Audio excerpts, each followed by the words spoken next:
How can we empower women leaders to navigate the evolving digital workplace? I'm Veronica Dudo. Women's Biz Leader starts now. Welcome to Women's Biz Leaders, presented by Women's Biz Global, where each episode we dive into the world of female entrepreneurship and leadership, highlighting the journeys of remarkable women in business. I'll now hand it over to Annie Gibbins, founder and CEO of Women's Biz Global. Welcome to the program. I'm Annie Gibbins, founder and CEO of Women's Biz Global.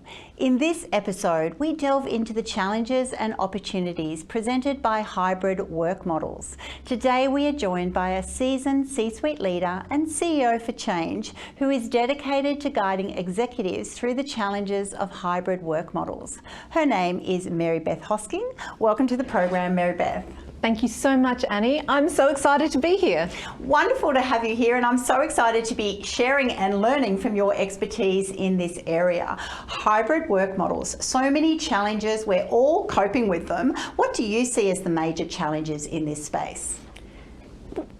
What I find really interesting is we've just come out of 2 years of COVID. Thank goodness for that. I don't know how we did it, but we have. We've come out reasonably unscathed. But during that time, we had to and were forced to work in a fully remote situation. Now we're at that lovely point where we can actually have a little bit of flexibility. And I think it is around understanding what flexibility means to the individual. So at the moment, we sit there and we say hybrid working, but what does that really mean? Is a 4-1 or a 3-2 split okay? And for those on this watching this show right now, you're going, what's a 4-1? What's a 3-2 split? Basically, I want to work 4 days in the office, 1 day at home, or 3 days in, 2 days at home. What works for me? Do I want to work in a space where if I want to go and see little Jimmy doing his school concert during the day, I'm able to do that? That's really what we're talking about when we're talking about hybrid and flexibility.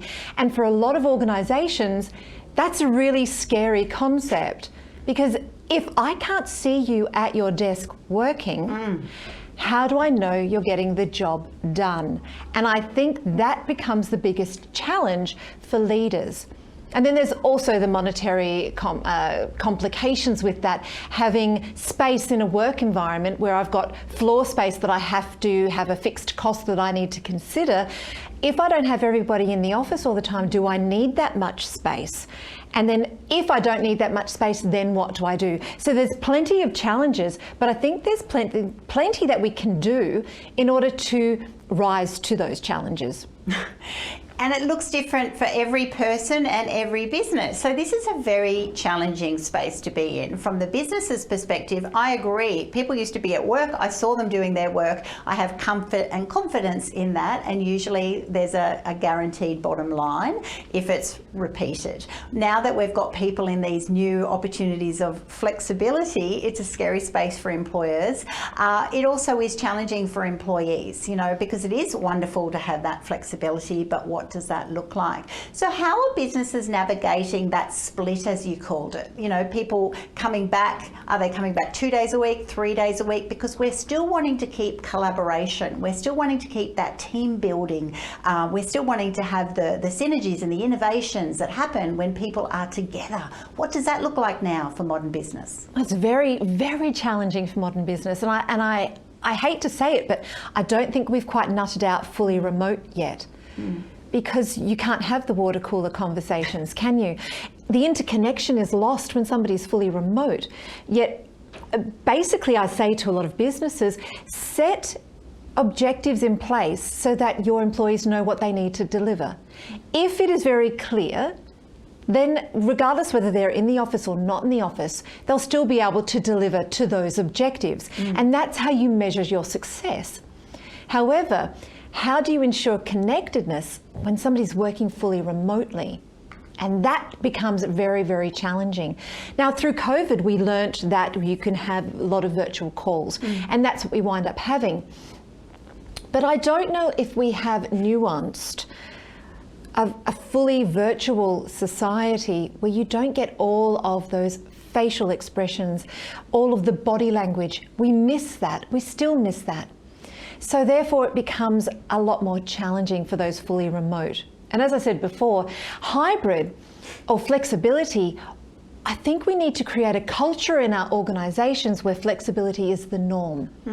Then individuals don't feel bad if they want to go and see their child performing at a play during the course of the day, because I'm going to work in the morning and I'm going to work in the evening and I'm still going to deliver to my objectives. When we start to make it the norm and make it okay, then people will start to feel more inclined to embrace flexibility. And I think it's that embracing flexibility from a leadership perspective that we really have to nut out. I love the way you said that, because that's right. The 9 to 5 work time has gone. I'm all into it. If you can go to your child's hat parade and then still be realizing, okay, I'm going to work for an extra 45 minutes at the end of the day or some other time, as long as the work is done. Now you're a leader. And I don't feel guilty. And I don't feel guilty. It's that. And a lot of people say, well, mothers feel guilty. I think it's parental guilt. We sort of feel that even if you're a parent and you want to go and experience these things with your child, you're trying to find harmony. Harmony with your work, harmony with your extracurricular activities, harmony with family. And I don't want to feel guilty about that. I want to know that I'm in an environment where it's okay. And sometimes it can even be that your body clock works differently. You're better working 10 till 6, for example, because you just take a while to wake up in the morning. I'm a morning girl. Get me up in the morning. I am absolutely firing all 4 cylinders by 6 a.m. I'm great until midday, and then after midday, I'm tired then. And yet, if your body rhythms are different to that, in the evening may be the time where you absolutely shine. So working that out with your organisation, with your teams, with your leader, it's all about open communication and feeling you're in an organisation that embraces your difference, because we are all different.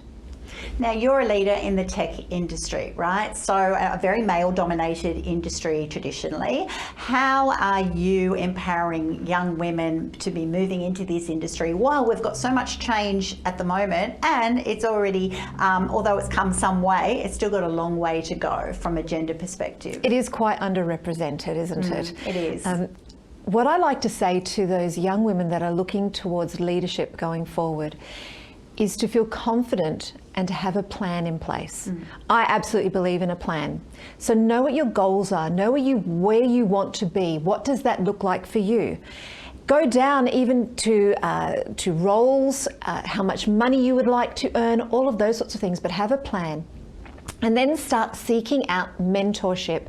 And if you're very lucky, sponsorship. But know the difference between a mentor and a sponsor. The sponsor is going to be that person who's going to see something in you that you may not see in yourself, and they put you forward. Be open to opportunity. When a door opens, accept it. Have a go, because what's the worst thing that could happen? You might not like it, but at least you've given it a try, and you can say, yeah, I don't like this, or yes, this is great, and it moves you that next step closer to what your goals are. But don't be afraid to be ambitious. Don't be afraid to talk about what it is you want. It is absolutely a certainty that your male counterpart is doing exactly that. So you should be able to and should feel confident to have those conversations. Exactly. Have those conversations and definitely just keep trying, keep at it. Resilience is one of the success principles, it is. Right? I'd love your take on technological change though. We have so much change in tech. How do you see this affecting the future for work environment for us all? It's a big looking glass question. It is. Hang on, let me just grab out my crystal ball and do something here. Look, everyone's talking about AI. AI is in the zeitgeist, isn't it, at the moment? It's going to change the world. I hate to be the bearer of bad news, but I don't actually think that the Terminator's coming for us. I really don't think it's going to get that extreme. But hey, I could be wrong. But technology is really exciting. It's changing so rapidly. But with the technology comes the ability to remove some of the minutiae of your administrative type of tasks and functioning. So what that does give us is the ability to think and have thought leadership and start thinking innovatively. So if we stop and pause for a moment and let's look at AI, what can it give us? Automation. It can automate all of those things we don't really enjoy doing. And that gives us time to be thinking more innovatively about the things that are coming into the future, how we can add value, what do those things look like.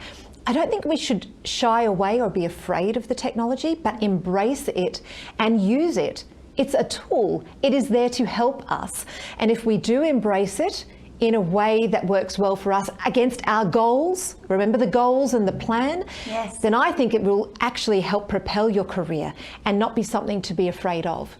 Beautifully said. I find it just frees me up for time that I can then be using for, change, innovative thinking, things like going to a meeting and then suddenly having that app create the meeting notes for you instead of typing them up. I mean, crazy things that we've wasted time on in the past. You've still got to look at it, but it frees you up if you start rolling out that scale of technology on being able to use that time in the best way possible. Are there any myths and misconceptions, I suppose, around hybrid work models that you think, considering all of this, we should actually be, saying them for what they are and moving on in a more positive work environment moving ahead? I think I said it before, it is that trust your employees. Give them key indicators or performance indicators, OKRs, whatever you want to call them. Give them clear objectives, set those, let the individuals that work with you understand and know what it is that they are needing to work on and deliver for you. Trust that they're going to do that. And if they go a little bit off task, just tap them back into, what it is that you're expecting of them. But if you do that, then you're going to get much greater output. In my previous workplace, I set clear objectives, and then I'd say to the individuals that worked with me, I think you should work from home 2 to 3 days a week because you'll be able to deliver this to me. And they were quite, really? Wow. This is actually pre-COVID, but I would often say, please work from home, you'll get more delivered, because most of the time, if you were really to look at how long somebody actually spends on working through a project or working through something in the office, it's less than 6 hours a day. You might get 4 hours of productive work out of somebody when they're in the office because they are having those really fruitful connection conversations, but they're not actually focusing on the work that needs to be done. Imagine how much more work would be done if you enabled somebody to actually work off-site for a couple of days, really focus on what's to be delivered, and then come back in and talk about what great work they've just done when they're having those connection spaces. So that to me is, but as leaders, it's about trust, and it's two-way. Sure is. It's two-way. Thank you so much for sharing with us today. I could chat all day about this topic. I hope you've enjoyed this episode, our wonderful viewers. What a great place to be talking about this modern work environment. I tell you what, I'm learning things all the time. It is an issue of trust. Do we trust our staff? Do we trust ourselves? Are we actually better off working in a remote environment for much of the time? It's about using time for me, and I'm sure you've got some thoughts about that as well. Thanks for joining us today. I look forward to seeing you on our next episode. You're watching Ticker. We'll have more in just a few minutes.